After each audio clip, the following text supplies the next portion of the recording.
Welcome back to another episode of The Breakdown, where we discuss the upcoming games, the matches played today, or whatever's going on. Today we're talking the NBA slate. We have two games going on tonight. 7 o'clock p.m. Eastern Standard Time with the Celtics at the Cavaliers. Two games on the slate, by the way. So, going into this is the fourth game of the series. Celtics lead 2-1. Should be 3-0, my opinion, but we ain't talking about that right now. That's another day, another topic. As of right now, we have, looking at the huge favorite going right now. We have the Celtics at -2, also -360. Whoop. Let me adjust my quick settings. Let me just right, there we go. Yeah, that's the best one. -360 money line at FanDuel. And we had a positive Cleveland, the underdog, at home, plus 295. And by the way, Cleveland, up until last game,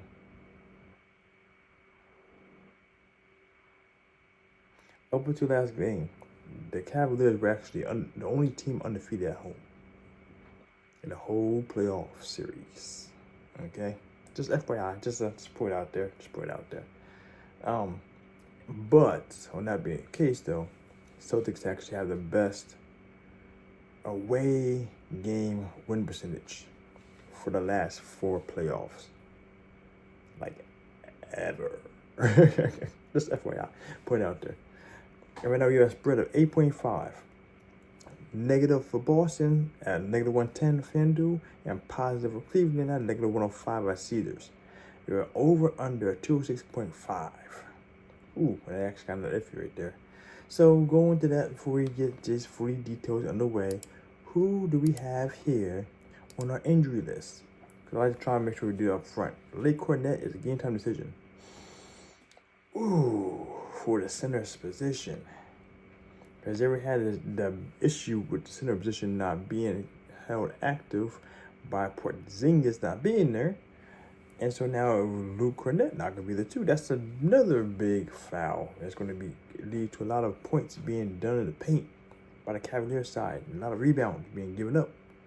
But is Luke Cornett a rebound monster? That's a good question. That's a very good question. Probably not. But I'm not going to look it up right now. I'm just saying things right now. Just saying things. You got to look it up. We have Jared. Oh. This guy's right rib's been the issue the entire time. That's why he's been out for a while. But it's a game time decision. This is 4 hours ago. Let's see what it says right now. As of right now, as it's recording, it's like 3:30 Eastern Standard Time. Sorry, a little late today, guys. Had to do some playing tennis in real life. That's what we do. That's why we were so interested in tennis. Tennis does. Tennis. So anyway, present for the shoot around. Allen Ribs was spotted taking part in the Cavaliers' morning shoot-around, but remains questionable for Monday's game for a matchup with the Celtics in the Eastern Conference semifinal round. Allen has missed the past 6 games for Cleveland with a right rib contusion. He was mostly doing stationary shooting around this time during his time on the court Monday, making it unclear if he will be ready to put an end to his absence when the Cavaliers face the Celtics in Game 4. More clarity on Allen's status should arrive closer to the 7 p.m. Eastern Standard tip-off time. So, unfortunately, that's not sounding too promising in regards to him being able to play tonight. But just the fact that he's staying stationary may or may not mean he is actually able to move around and get boards, you know what I'm saying? Because if he can get boards down low, I mean, I expect you probably come in with maybe a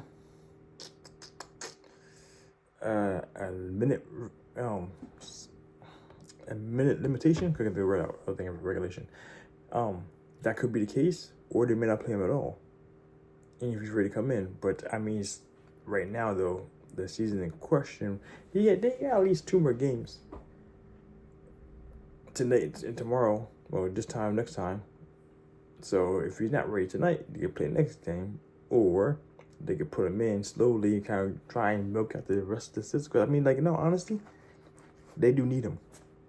They need someone else down low to big buckets, block the paint, stop Brown and Tatum from driving through the lane, you know?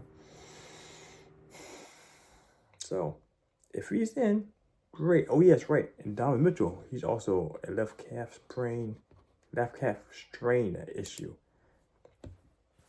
Oh, but he was not present for shoot around.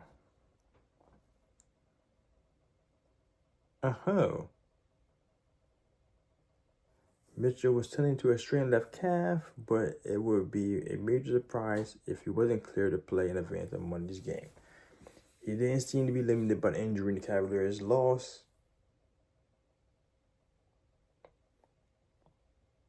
And the Cavaliers 106-103 loss to the Celtics game 3. Who pulled these numbers?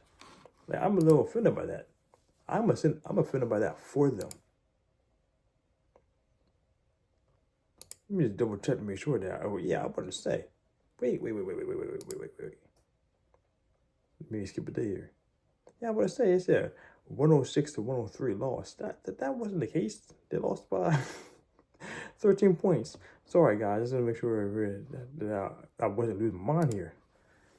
Don't mind to lose my mind. Up in here. Not today. Okay, so we're good. Like I said, that wasn't the case. So, that being said, I don't foresee him missing this game because Donovan Mitchell is the offense for the team. If he's not playing, this team's not winning. They might not even show up. They might as well not even show up. Because they get blown out by 60 points then? Blown out by 72 points? There's nothing in the kennel to feed this team offensively if Donovan's not here. Point blank period. So, yeah. If he's not in, just keep an eye on that. If you guys, my savvy bettors out there, or the non-savvy bettors, if you happen to see something come up saying that he's not going to be part of the game, you better lay that Boston spread as fast as possible. Because at 8.5, that's not going to do any justice at all for him not being in the game. Unless they decided to take the night off because Donovan Mitchell's not there. That'd be ridiculous. I mean, you guys should be put it in the bag. Who was that? Craig Porter? Man. So, yeah. All that being said, I mean, like I already said, this series is basically over. Jared Allen's not going to be in. He's hopeful to be in the game, but if he's in and Donovan Mitchell's out, there's no scoring. There's still no scoring. If Donovan Mitchell's in and Jared Allen's in, but he's on limited minutes, that's better somewhat possibly, but not so much. Unless you're going to play like the cherry picker the entire time. Going slow up the court. They're playing 4 versus 5 down low on half the court. You know what I'm saying? That's not going to work. Not against the Celtics. But yeah. So, I imagine Boston should be getting in that ass again. Cavaliers are better at home. That be true. But if Donovan Mitchell's not there, wrap that shit up. If Jared Allen's there, we'll see what happens. If Mitchell's out there, we'll see what happens. I mean, still going to put points, but it's just going to limit. It's just going to lower the amount they lose by. I mean, there's not really much more I can say about this. Everyone's still there firing on mostly good all cylinders.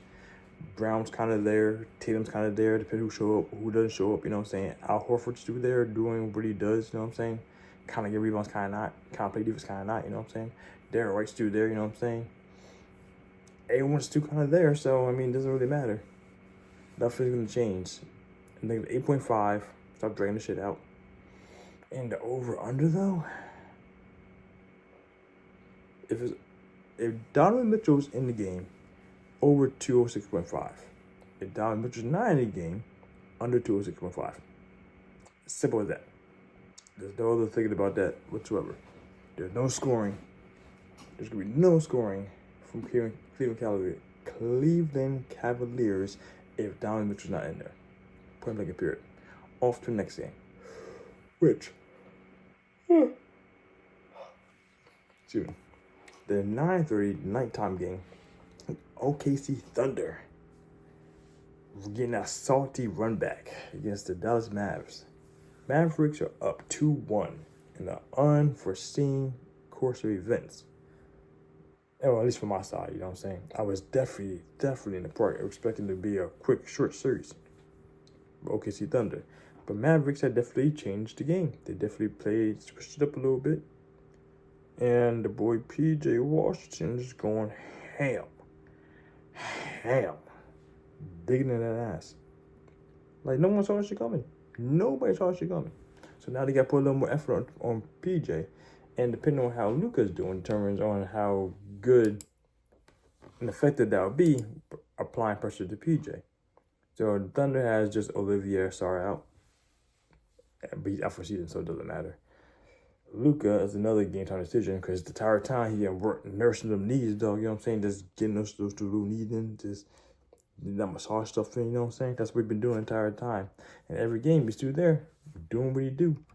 The best chance he had about winning that was that game 2? When he had stumbled and it was falling off, whatever it was. Yeah, Max Kleber's still out. Kleber is still out. Anyone else? Nope, no one else there. So, Luka's still game time decision. He's gonna play. No matter what they say, he's like LeBron right now. Doesn't matter. He's not playing right now. Okay. So, did you do the numbers yet? I think I might have. I did not. I did not. Cause this is basically a pick 'em. Because again, the Thunder is still the favorite team. The higher seeded team, the better two of the team. But the fact right now, they're being out-jabbed by Mavericks by a large margin. So that being said, -115 Caesars for Dallas. Just do the favorites at home, but by barely anything. And OKC is the +105 underdogs at DraftKings. Spread is 1.5. Negative for Dallas and -105 for Caesars. Positive for OKC and -110 DraftKings. We're over under 215.5. Which these squads have hit this number 5 of the last 10. Nope. To total 9. 9 of the last 20 combined. With that being said,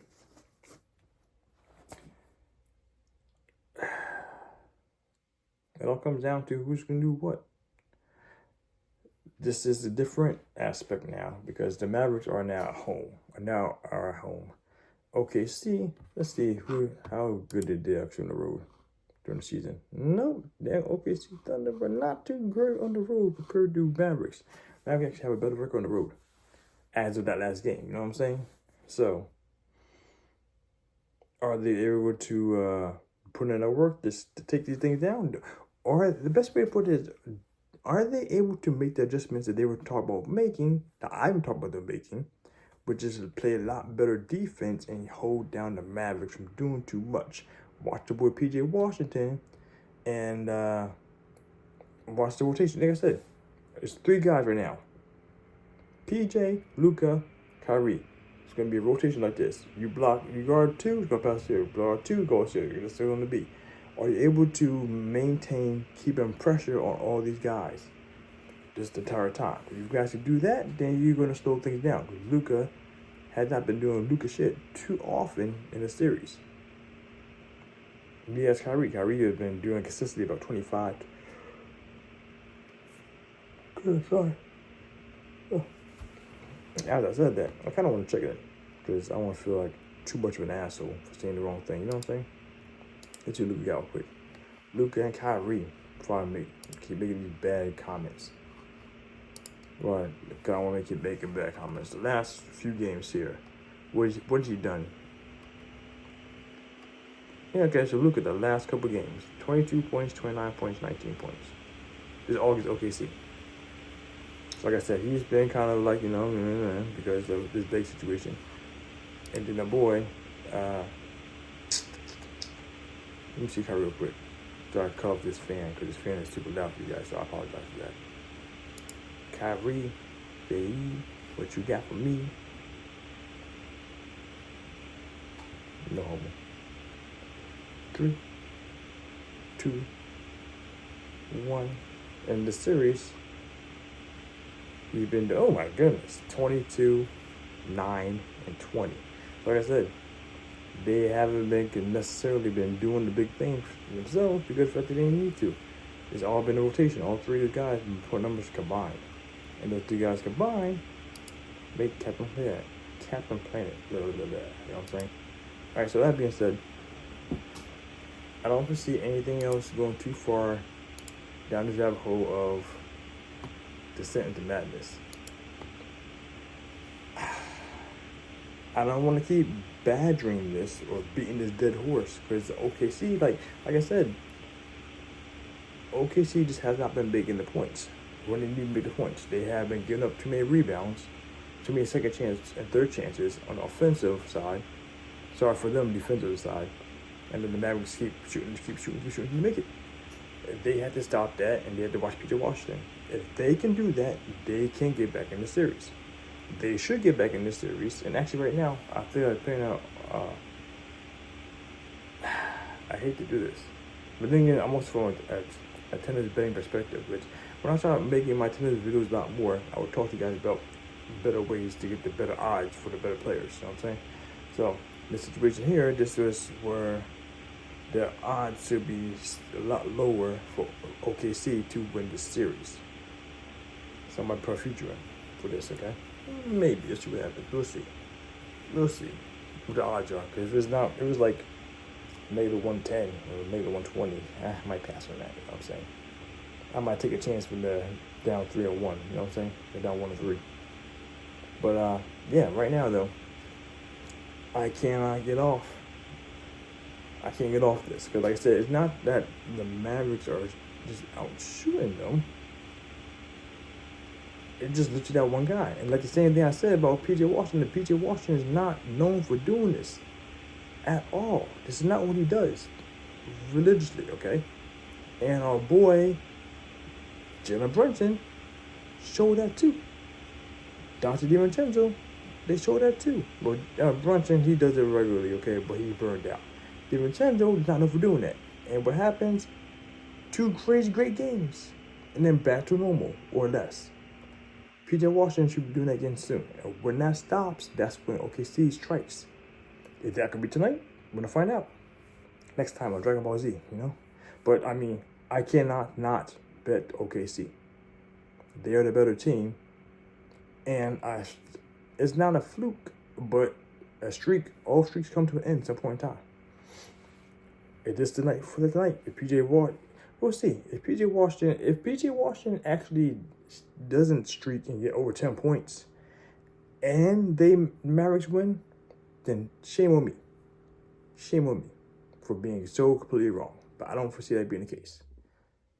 OKC Thunder should be winning this match. It's good to get that plus money 105 because the money line is better than plus 1.5 and negative 110 odds. It's going to be over the under. I mean, I'm not going to lie. I'm not going to take a risk again. 215. I mean, if PJ Washington's not making those buckets, every game these boys been making over 100 points. Is OKC going to clamp down on them? I don't know. Are they clamp down on Kyrie and Luka? The only person I think actually pop off right now is Kyrie. Luka may do his thing, but it's going to be an ugly thing. He may not be as effective as he was, you know what I'm saying? But Kyrie's just sitting in the back waiting for that time to pop off, you know? It's going to be under 215, though? This is actually a coin flip. I don't like this one. However, I think I'm going to be favoring the over for this.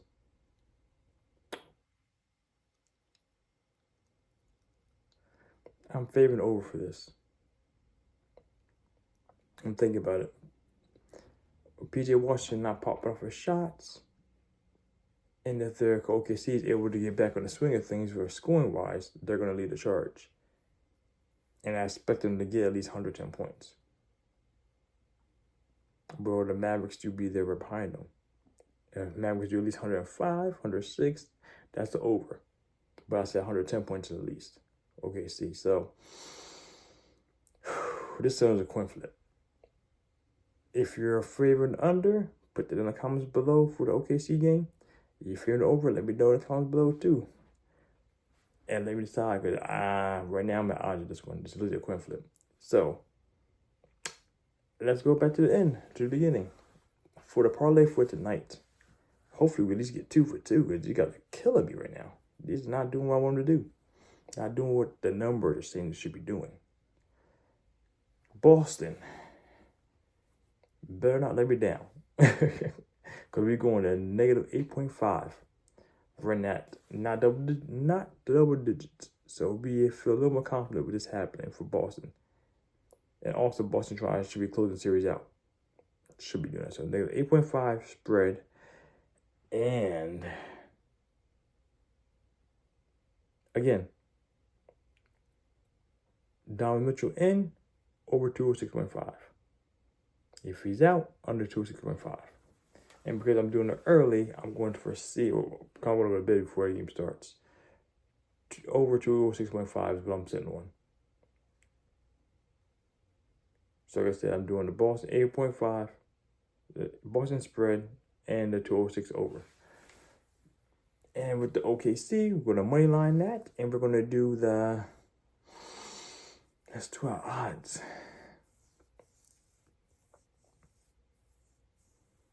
Let's do our odds. Over 215.5. Oh, they're going to bite me in the ass for this one. I'm really stuck. I just literally like a coin flip right now. The clamp comes on. OKC gets more work, gets more points in. Under 215, PJ Washington. I don't know if you're going to stop it today or not. All right. One more time for the road. Boston, negative 8.5. With, did I say the under or the over? Sorry, with Donovan in over 206.5. Donovan out under 206. And then, well, I'm doing the over for the parlay. Money line, OKC, with the over 215.5. I'm going to believe the points are going to be there from one side, not the other. But they're going to carry the charge. Could it be a blowout? I'm not thinking, that's a little too ambitious. But if the blowout happens and the over around 50, 20 points, then the other players come in, and then there's a lot more free points being made. So that's it for today. We're going to let this one ride. Let's go out there and make some money, guys. If you guys agree with my picks, let me know in the comments below. I much appreciate that. And that being said, happy gambling grinders. Make a wish. Out.